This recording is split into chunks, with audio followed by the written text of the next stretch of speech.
Tetapi saudara, pagi hari ini ya, saya itu tidak koordinasi dengan istri saya ya tentang firman ini. Karena firman ini saya sembunyikan begitu, supaya istri saya juga anak-anak saya itu nggak ngerti apa yang akan saya sampaikan. Tetapi saudara, ya, apa yang dinyanyikan itu nyambung dengan firman yang akan saya sampaikan. Itu luar biasa. Berarti Tuhan menghendaki. Amin. Pagi hari ini saya sampaikan tentang disucikan, dimurnikan, dan diuji. Enak nggak? Enak nggak? Nggak enak. Bagi daging kita ini nggak enak. Tetapi Tuhan mempunyai suatu rencana dalam kehidupanmu itu untuk kemuliaannya. Kita langsung aja kita buka di dalam Daniel 12 ayat 10. Sudah berulang-ulang saya khotbah tentang ini. Daniel 12 ayat 10. Dicatat saja saudara. Saya nggak suka saudara buka HP nanti kebablasan. Daniel 12 ayat 10. Demikian firman Tuhan. Banyak orang akan disucikan dan dimurnikan dan diuji. Ya saudara, dikatakan apa? Banyak orang yang akan disucikan dan dimurnikan dan diuji. Tetapi orang-orang fasik akan berlaku fasik. Tidak seorang pun dari orang fasik itu akan memahaminya. Tetapi orang-orang bijaksana akan memahaminya. Saudara harus mengerti masalah ini. Di dalam disucikan, dimurnikan, diuji, orang-orang fasik itu nggak ngerti. Orang fasik adalah orang yang mengerti, tahu akan firman Tuhan, tetapi tidak menjalankan. Ya, orang fasik itu seperti itu. Dan ini, saudara, berarti berbicara tentang sidang jemaat Tuhan. Ngerti nggak, saudara? Berbicara tentang jemaat Tuhan. Orang fasik adalah orang yang tahu akan firman Tuhan tetapi tidak melakukan. Ya. Tetapi orang-orang bijaksana akan memahaminya. Saya ingin bahwa sidang jemaat yang saya pimpin ini adalah menjadi orang-orang yang bijaksana yang mengerti kehendak Tuhan. Orang-orang yang akan rapture, mengalami rapture, ya saudara, ini sudah dekat loh saudara, ya. Orang-orang yang akan mengalami rapture adalah orang yang disucikan, orang yang apa? Disucikan, bukan Kristen apa itu yang nggak sungguh-sungguh, Kristen yang datang duduk dengar duit dagang, ini enggak loh saudara.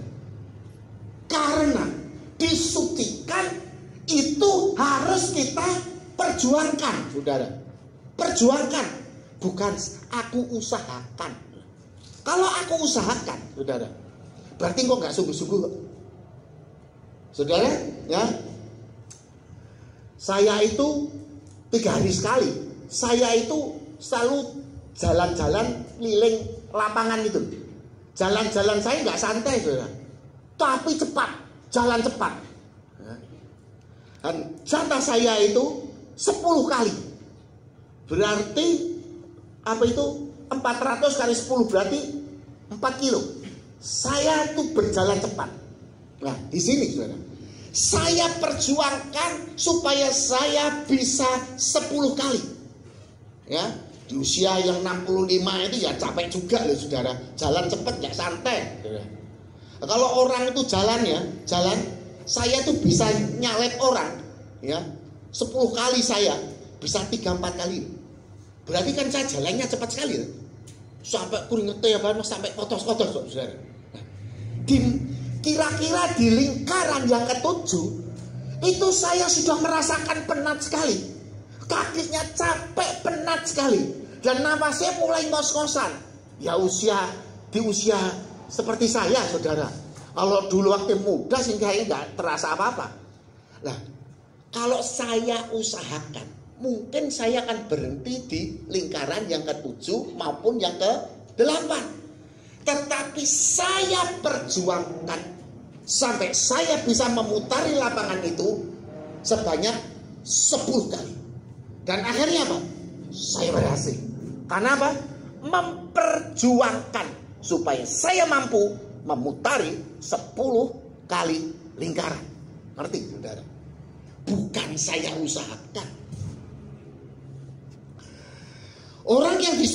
Orang-orang yang akan mengalami rajian itu juga harus berjuang kok. Bukan saya usahakan, saudara. Harus perjuangkan. Ini nggak gampang loh. Gereja-gereja yang lain bilang, ayo dengan iman, angkat tangan, ayo bahwa kita ikut rajian. Oh, nggak bisa, saudara. Bahkan keselamatan aja, ya. Kalau tidak diperjuangkan, kau akan selamat. Mungkin gereja lain ngajar, wah mesti selamat. Saudara, pewahyuan yang saya peroleh itu seperti itu. Harus ada perjuangan. Orang yang disucikan sama dengan menguduskan hati, sehingga pola pikir dan pola pandangnya tidak dikuasai hawa nafsu keserakan dunia ini, atau tidak seperti orang dunia yang artinya kita kita harus segambar dengan Tuhan Yesus. Saya bilang, orang-orang yang akan rajian itu harus segambar dengan Tuhan Yesus. Gampang apa enggak? Gampang apa ya? Hah? Gampang banget. Ayo, gampang banget. Kalau enggak diperjuangan, bisa enggak? Enggak bisa. Harus diperjuangkan. Bukan hanya iman, tapi tingkahnya enggak genah. Iman, tetapi enggak setia sama Tuhan. Diuji sedikit sudah marah sama Tuhan. Ya. Itu bukan iman yang akan mengikuti rajian, loh saudara. Ya. Yang kedua, dimurnikan. Apa maksudnya dimurnikan? Tujuan dimurnikan, ya, hidupnya berfokus kepada kerajaan Allah, bukan pada kesuksesan duniawi ini. Ngerti ya? Fokusnya kemana? Ke kerajaan Allah. Bukan fokus berhasil sukses di bumi ini. Salah, saudara. Itu salah sekali. Walaupun kita masih hidup di dunia dan kebutuhan-kebutuhan kedagingan masih kita butuhkan. Di samping itu, ajaran-ajaran kita juga perlu dimurnikan sesuai ajaran Tuhan Yesus dalam kitab Perjanjian Baru. Bukan malah mundur lagi kepada Perjanjian Lama. Sebab ada gereja yang mengajarkan untuk mencari kenyamanan hidup di dunia ini dengan memiliki harta yang berlimpah ruah. Padahal Tuhan Yesus berkata apa?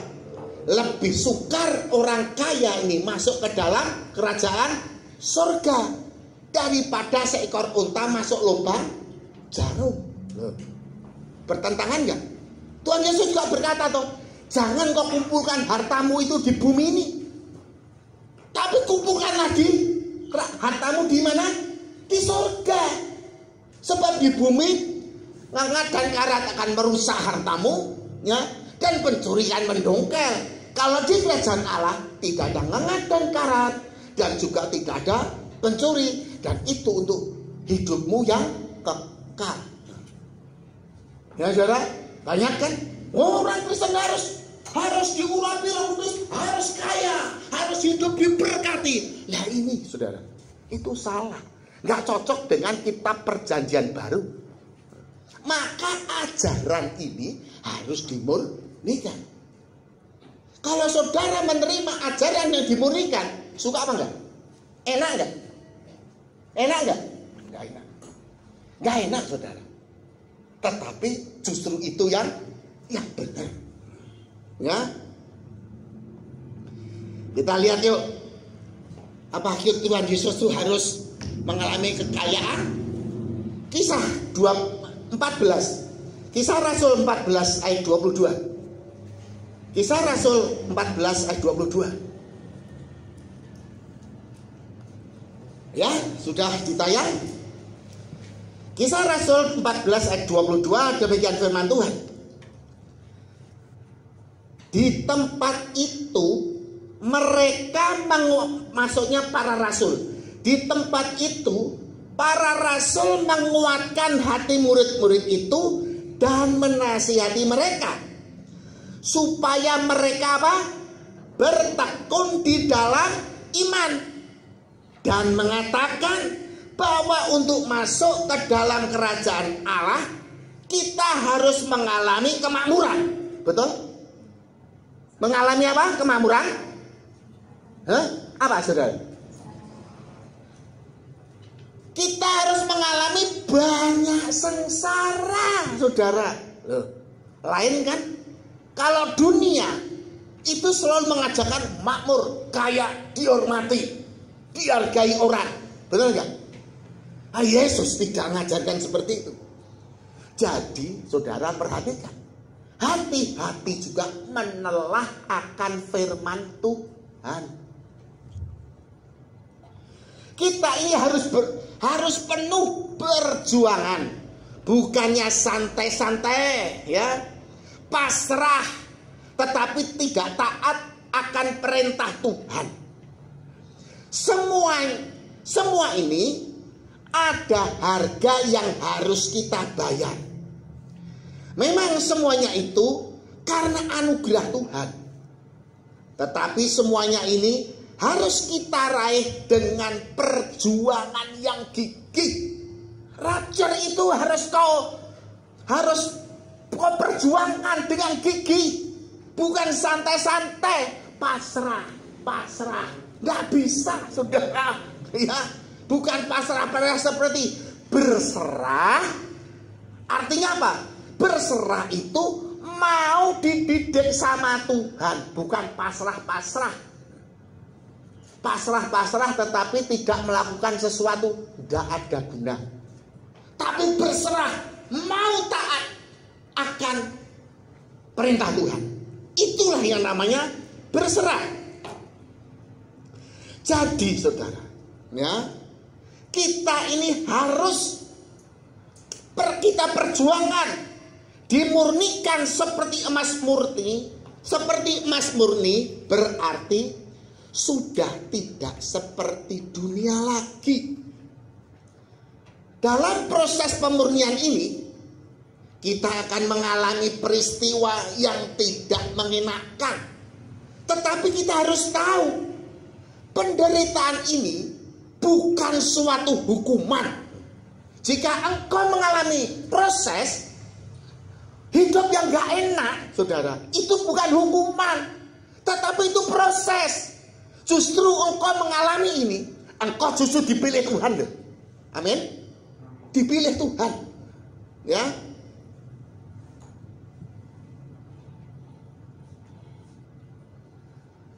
Ingat bahwa kita itu kalau mengalami masalah bukannya apa? Dihukum Tuhan. Ya.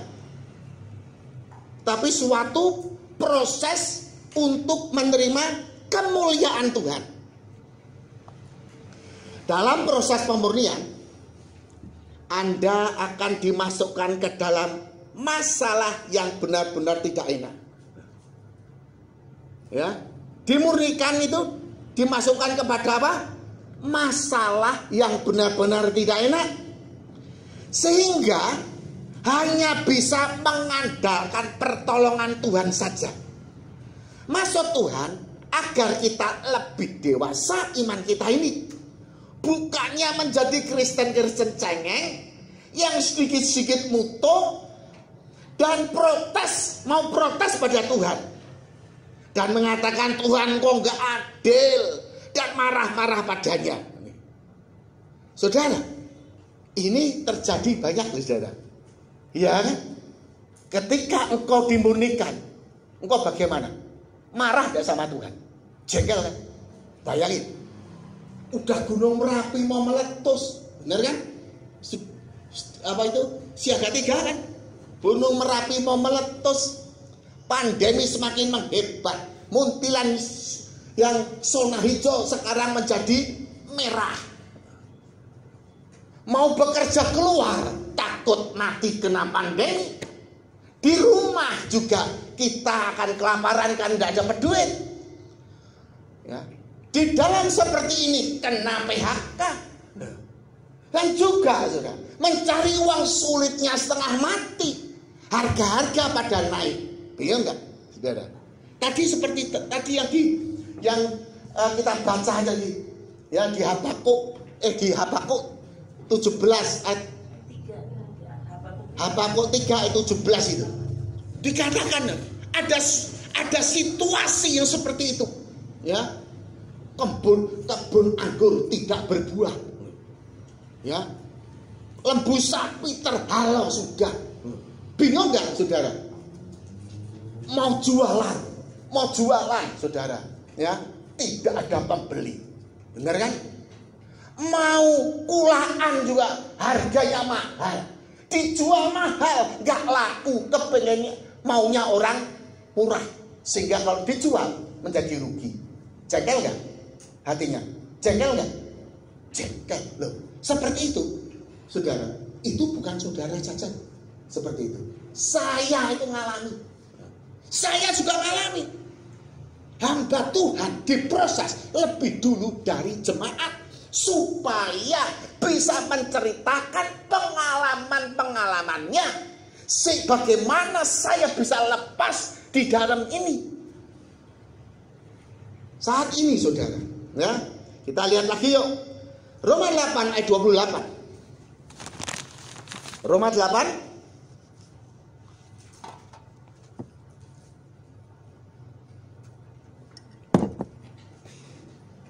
Roma 8 ayat 28. Kita tahu sekarang bahwa apa?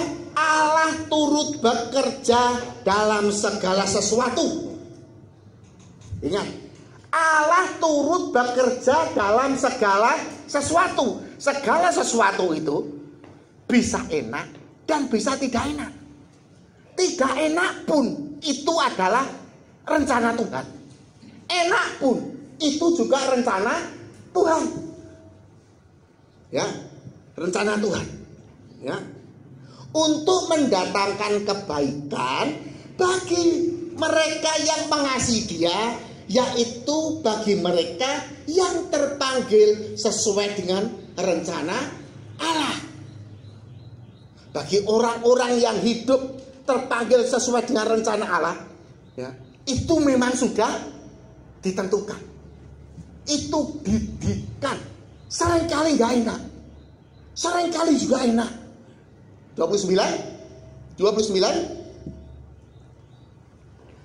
sebab semua orang yang dipilihnya dari semula, mereka juga ditentukannya, huruf besar ditentukan Tuhan, dari semula untuk menjadi serupa dengan gambaran anaknya. Supaya apa? Dididik supaya apa? Supaya serupa dengan gambaran Tuhan Yesus. Supaya ia, anaknya itu, menjadi yang sulung di antara banyak saudara. Dididik ya di jemaat Tuhan. Dididik supaya engkau segambar dengan Tuhan Yesus. Kalau engkau tidak segambar dengan Tuhan Yesus, ikut rajar nggak? Nah itu Kristen gagal kalau nggak ikut. Ngerti nggak, saudara? Maka saya menyampaikan itu dengan keras dan berulang-ulang. Ya, saya peringatkan supaya saudara benar-benar menyadari dan mengubah perilaku Anda ini. Coba Anda bayangkan, Allah akan membuat kita segambar dengan Yesus. Saya pribadi juga masih berjuang terus, saudara. Saya juga belum segambar dengan Yesus. Saya akui dengan jujur, saya belum. Saya juga masih berjuang, masih belajar terus supaya bisa segambar dengan Tuhan Yesus. Dan saya ajak saudara juga berjuang juga bersama-sama saya supaya engkau mencapai segambar dengan Tuhan Yesus. Amin. Ya. Bukan nganu ya saudara, bukan apa? Tak usahakan, bukan. Saya perjuangkan. Perjuangkan itu sampai titik darah penghabisan. Ya.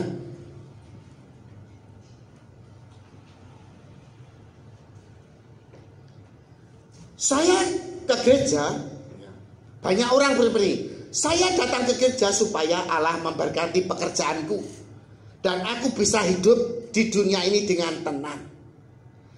Saudara harus menyadari ini adalah hal yang keliru seperti itu. Bahwa hidup yang sebenarnya, saudara harus tahu, hidup yang sebenarnya itu bukan di bumi ini, saudara. Ngerti nggak? Hidup yang sebenarnya bukan di bumi ini. Hidup sebenarnya itu adalah kehidupan setelah kematian, yaitu kehidupan yang kekal.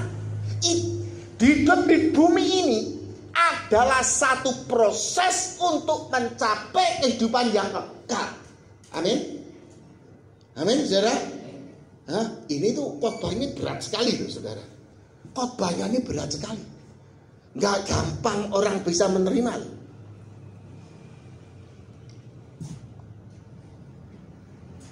Ya, saudara harus ngerti bahwa di bumi ini hanya adalah suatu proses untuk mencapai kehidupan yang sebenarnya.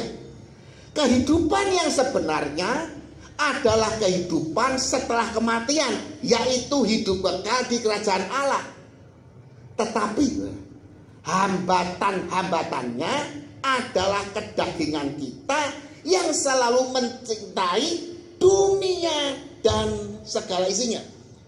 Tuhan Yesus diuji nggak? Tuhan Yesus, ya, di bukit pencobaan Tuhan Yesus tunjukkan, Yesus mau sujud sembah padaku, dunia tak berikan pada kamu. Ya, Tuhan Yesus menolak. Ya, iblis itu yang menyembah Allah, benar kan? Bukan Yesus yang menyembah. Saudara juga seperti itu. Saudara harus mengerti bahwa dunia, kalau engkau mau menyembah iblis, dunia akan diberikan padamu, tetapi engkau akan mengalami kebinasaan. Ya, ini ajaran Yesus yang murni itu, enggak diselubungi dengan gula, menghibur, enggak. 1 Yohanes 5 ayat 4. Coba 1 Yohanes 5 ayat 4 dan 5. 1 Yohanes 5 ayat 4 dan 1 Yohanes 5 ayat 5. Nah, sebab, perhatikan, sebab semua yang lahir dari Allah mengalahkan dunia ini. Dan inilah kemenangan yang mengalahkan dunia ini, mengalahkan dunia, iman kita. Kita ini harus mengalahkan dunia. Dunia ini tempatnya hawa nafsu, keserakahan, dan saudara harus bisa mengalahkan dunia ini. Amin. Harus bisa. Ya, ayo 5. Ayat 5. Siapakah yang mengalahkan dunia selain daripada dia, saudara, huruf kecil ya, selain daripada saudara yang percaya bahwa Yesus adalah anak Allah. Saudara percaya Yesus anak Allah enggak? Nah, itu yang harus mengalahkan dunia ini. Dalam proses pemurnian ini, seringkali saya juga mengeluh. Saya mengeluh. Saya ngakui dengan jujur, saya juga mengeluh. Dan mulai protes juga dengan Tuhan. Awalnya saya juga protes dengan Tuhan. Apalagi sudah sampai dengan kesesakan, merasa sudah tidak ada jalan keluar lagi. Benar nggak? Saya kasih contoh, saudara. Contohnya begini. Ada seekor kijang yang hamil. Kijang yang hamil. Ya. Dia mau berjalan pulang ke rumahnya.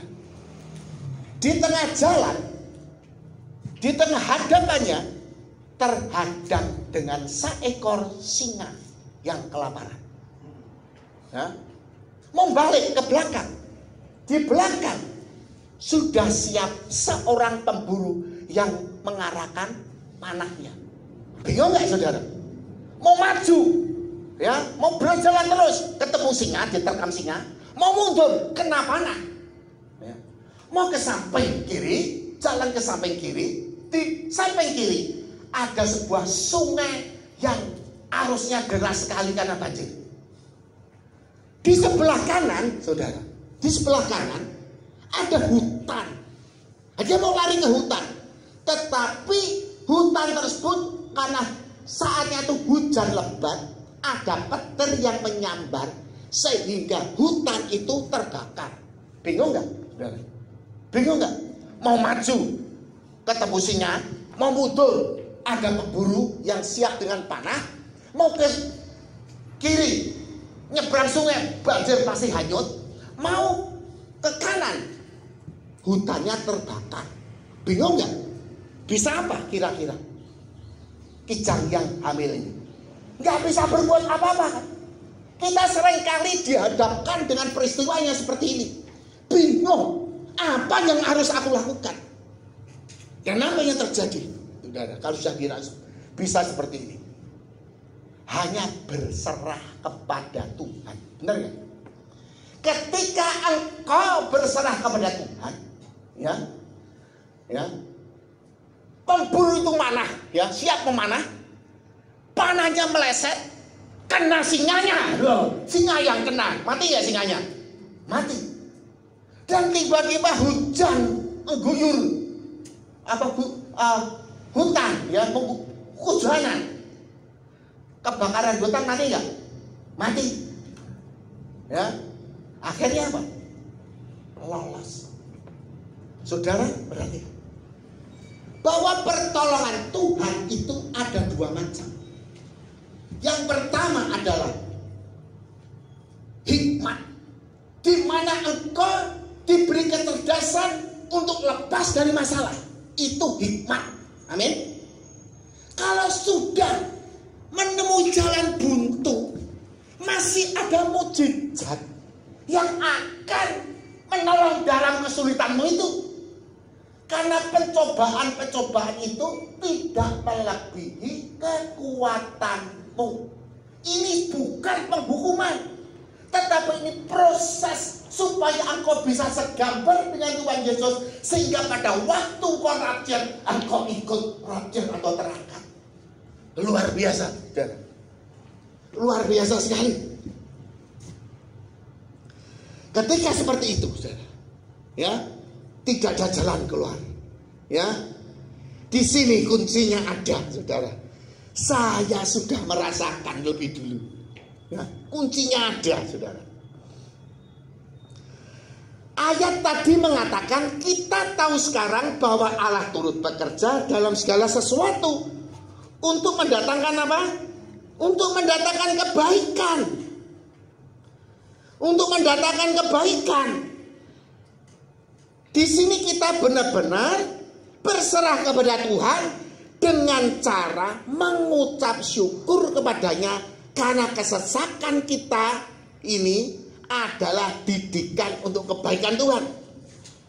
Yang pertama, engkau harus menyadari bahwa kesulitan itu bukan hukuman, tetapi didikan Tuhan. Amin. Tuhan bukan benci kepadamu, tidak benci, tetapi kasih. Ini anak didikan supaya imanmu itu menjadi kuat, dan engkau akan segambar dengan Tuhan Yesus. Engkau yang lulus akan mengalami kemuliaan Tuhan. Semua ini perlu perjuangan, diperjuangkan. Bukannya saya seorang rohani terus apa itu kita nggak perlu bekerja, kita nggak butuh makan, enggak. Kita juga masih tetap bekerja. Mengucap syukur artinya berserah kepada Tuhan. Ya, seperti kijang tadi yang saya ilustrasikan, dan gak ada apa-apa, berserah. Sehingga terjadi apa? Terjadi pertolongan Tuhan. Ya, pemburu yang mana banyak meleset, kena singa, singanya mati. Akhirnya apa? Hutan itu terjadi hujan, kebakaran hutan juga mati. Pemburunya juga apa yang terjadi? Langsung lari. Karena apa? Berlindung karena hujan sangat lebat. Nah ini seperti ini. Pertolongan Tuhan itu seperti itu. Ya. Saudara, ketika seperti itu, sekarang saudara sudah menyadari bahwa Tuhan tidak membencimu, Tuhan mengasihimu, dan proses ini adalah untuk kebaikan kita. Engkau baru mengucap syukur. Ucapkanlah dengan Mazmur 23 ayat 2. Ya. Mazmur 23 ayat 1. Katakan, Tuhan adalah gembalaku, takkan kekurangan aku. Ia membaringkan aku di padang yang berumput hijau. Ia membimbingku ke air yang tenang. Ia menyegarkan jiwaku. Ia menuntun aku di jalan yang benar oleh karena namanya. Sekalipun aku berjalan dalam lembah kekelaman, aku tidak takut bahaya, sebab Engkau besertaku. Gadamu dan tongkatmu, itulah yang menghibur aku. Engkau menyediakan hidangan bagiku di hadapan lawanku. Engkau mengurapi kepalaku dengan minyak, pialaku penuh melimpah. Kita mengucap syukur, ya, mengucapkan Mazmur 23 ini sampai benar-benar tenggelam dalam hadiratnya. Atau firman ini seolah-olah sudah menyatu dalam kehidupan kita. Dan inilah yang disebut rema. Ngerti gak saudara? Supaya apa? Mukjizat itu terjadi ketika engkau mengucapkan Mazmur 1 ayat 2, Mazmur 23 ayat 1 ini sampai selesai itu, supaya hidupmu tenggelam dalam ayat ini, dan ayat ini terjadi dalam kehidupanmu. Ketika engkau pasrah kepada Tuhan, Tuhan akan memberi jalan keluar. Entah itu dengan hikmat. Seringkali Tuhan memberikan apa? Hikmat. Nih, orang-orang yang malas diberikan hikmat supaya tanpa engkau melakukan segala sesuatu kau gagal. Tapi diberi hikmat supaya engkau mau bertindak. Amin. Ya, itu didikan Tuhan. Yang kedua ini, ya sudah kepamat sekali. Terus apa? Mukjizat Tuhan yang turun di dalam kehidupan kita. Dalam hal ini, saudara, kita bersyukur.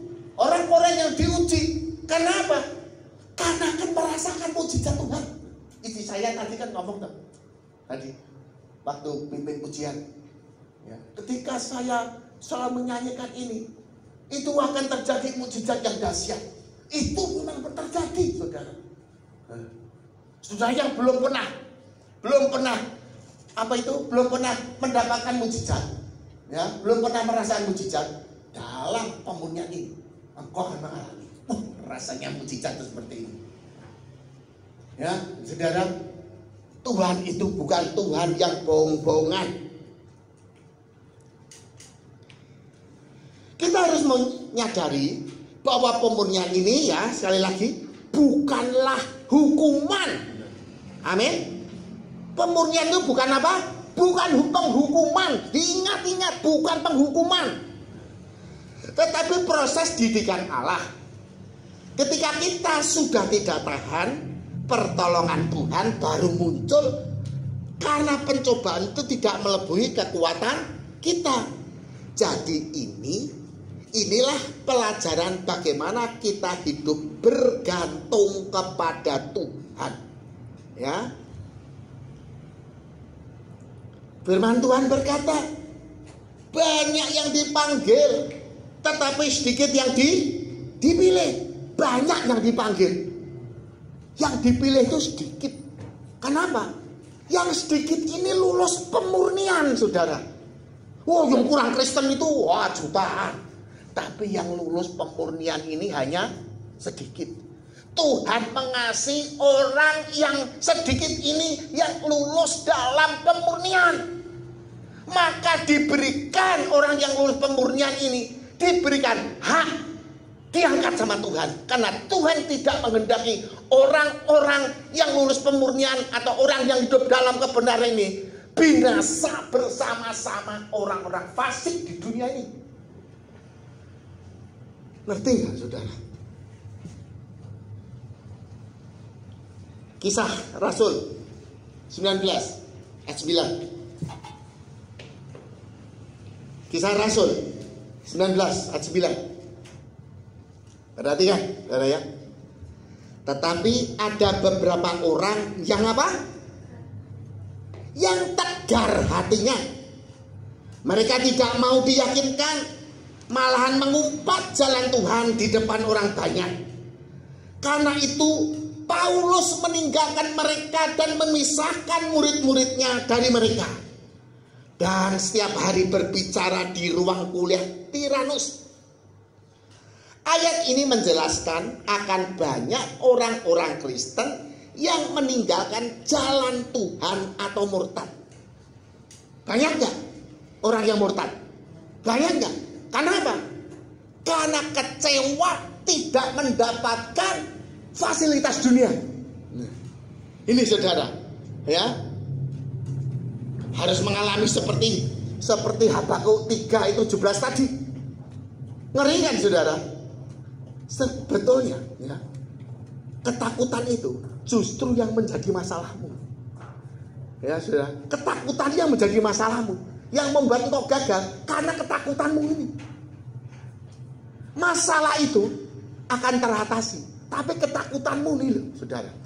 Jangan takut dengan pada waktu engkau diproses oleh Tuhan.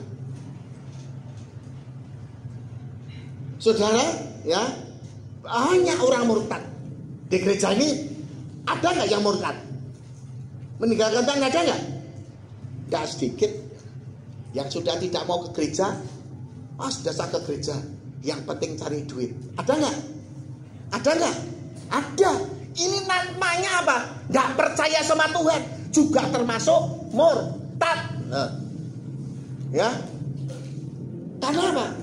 Dia berserah bukan kepada Tuhan, tetapi berserahnya kepada mamon. Yang dikejar mamon, duit. Ini salah besar. Uang itu tidak bisa menolong engkau ketika rapture terjadi. Yang bisa menolong engkau adalah kesetiaanmu kepada Tuhan kita, Yesus Kristus. Seandainya, ya, yang ikut rapture ini, yang ikut yang ini semua, ya, bersyukur orang sedikit kok. Ya, bersyukur saya. Masih ada orang yang ikut rapture.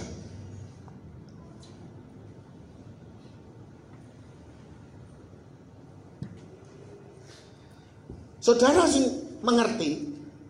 Dan inilah Injil yang murni yang saya beritakan tanpa ditutup-tutupi. Tetapi kebanyakan orang mencari Injil yang ajarannya sudah diselewengkan dan akan merasa puas. Berapa banyak jemaat di sini, ya, pindah ke gereja lain. Karena apa? Senang dengan Injil yang ditutup-tutupi dengan gula sehingga manis. Nah, seperti itu bahaya nggak? Bahaya nggak? Ya bahaya sekali. Bahaya sekali. Ya, banyak yang meninggalkan. Banyak meninggalkan Tuhan. Ya, tadi disucikan itu adalah pikiran hati kita dan tingkah laku kita. Oke? Yang kedua itu pemurnian. Pemurnian itu ajaran kita, ya, dimurnikan. Yang ketiga ini adalah diuji. Setelah menerima pemurnian, atau ajaran yang asli, kita pun akan diuji kesungguhan hati kita dalam mengiring Tuhan. Apa janjinya bagi orang yang lulus? Nah, saudara, ya, diuji, memang engkau ini lulus enggak? Ya saudara, sudah ikut pemurnian tapi enggak lulus, ya namanya enggak lulus ujian, karena enggak sungguh. Apa janji Tuhan bagi orang yang lulus? Apa janjinya? Wahyu 3 ayat 10. Ya, ini lampunya mati. Ya, Wahyu 3 ayat 10. Karena engkau menuruti firman-Ku untuk tekun menantikan Aku, maka Aku pun akan melindungi engkau dari pencobaan yang akan datang atas seluruh dunia untuk mencobai mereka yang diam di bumi. 11. Aku datang segera. Peganglah apa yang ada padamu, supaya tidak seorang pun mengambil mahkotamu. Nah, saudara, ya, janji Tuhan apa? Saya bacakan lagi. Wahyu 3 ayat 10. Karena engkau menuruti firman-Ku, karena engkau taat untuk takun menantikan Aku, maka Aku pun akan melindungi engkau dari pencobaan yang akan datang atas seluruh dunia untuk mencobai mereka yang diam di bumi. 11. Aku datang segera. Peganglah apa yang ada padamu, supaya tidak seorang pun mengambil mahkotamu. Jangan sampai mahkotamu itu diambil orang lain, ya saudara.